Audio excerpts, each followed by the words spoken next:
અંકલેશ્વર ઉદ્યોગ મંડળની ચૂંટણી વચ્ચે નોટિફાઈડ રહેણાંક વિસ્તારના લોકોને સ્પર્શતા પ્રશ્નો અંગે અંકલેશ્વર હાઉસિંગ એસોસિએશનના હોદ્દેદારોએ સ્થાનિક ઉદ્યોગ નેતાગીરી સામે અનેક પ્રશ્નાર્થો ખડા કર્યા.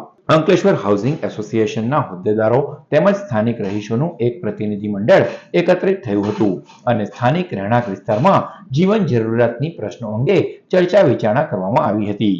અંકલેશ્વર ઉદ્યોગ મંડળના સત્તાધીશોને ચૂંટણી ટાણે જ ભીંસમાં લીધા હતા.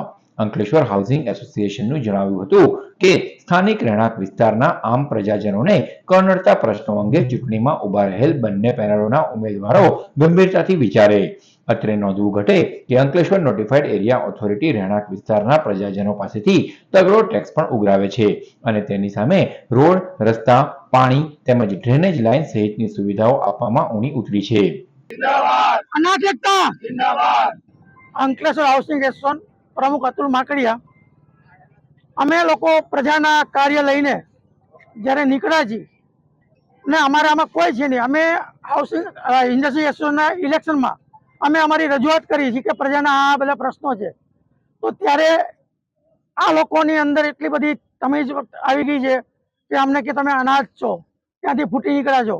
ને એ તો ઠીક છે, અમે કોઈ પેનલની તરફદારી કરતા નથી, નહીં સહયોગ કે નહીં વિકાસ. અમે એમ જ કહીએ છીએ કે સારા વ્યક્તિને મત આપો કે જે પ્રજા સાથે, ઇન્ડસ્ટ્રી સાથે સારું વર્તન કરી શકે. આની પહેલા એક એવો બનાવ બનેલો કે ભાઈ અડધું માણસોને કાઢતા હતા, અડધા માણસોને એમનું રહેવા જતા હતા. અમે નોટિફાઈડ વાળાને બોલાવ્યો હતો કે તમે કોણ ડોન છો એ કે. એટલે અમે એને પૂછ્યું ભાઈ તમે કોણ? તો કે અમે ચૂંટાયેલા માણસો, પણ અમારા પ્રજાના ચૂંટાયેલા માણસો નથી. ને આવી તો એ લોકોની તમીજ બે તમીજ છે. સિક્યોરિટી વાળાને ઉભા રાખો, સિક્યોરિટી પોતાનો એજન્ટ, એની એજન્સી પોતાની. એટલે ભ્રષ્ટાચારનો કોઈ માપ નથી. અંકલેશ્વર નોટિફાઈડ ઇન્ડસ્ટ્રીઝનો જે પણ ટેક્સ છે એ ઇન્ડસ્ટ્રીઝ કરતાં પણ વધુ છે. પણ અહીંયા ક્યાં પૈસા વપરાય છે બતાવો. ને માગણી કરી તો અમે ખરાબ. આ બધા ગાર્ડન ડેવલપ થયા છે એ જીઆઈડીસી એ ગાંધીનગરથી કર્યા છે.